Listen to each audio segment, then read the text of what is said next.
Hi, I'm Steve Williams, a master plumber for Centerline Plumbing. We're going to replace a water heater today. This is a 40-gallon electric. Yeah, 40. And it's leaking. Come in a little closer, I want to show them the leak. This is you can see here is the drain valve. And what they did is they capped it to stop the leak. It was dripping here. It didn't quite cure the leak, so the leak has rusted all this out, and now the tank's leaking, so it's going to have to be replaced. This heater was put in 1992.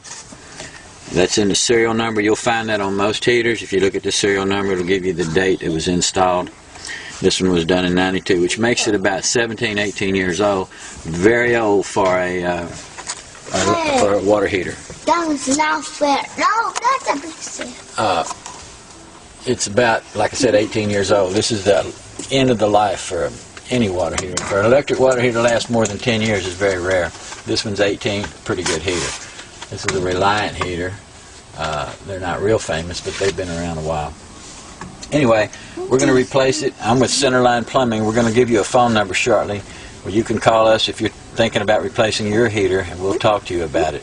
Surely you have a heater, it's gas or electric, it's going to be similar to this, and we'll go over it with you. Right now we're going to switch out to another video because we're running out of tape. But here we go. See you on the next video. Goodbye.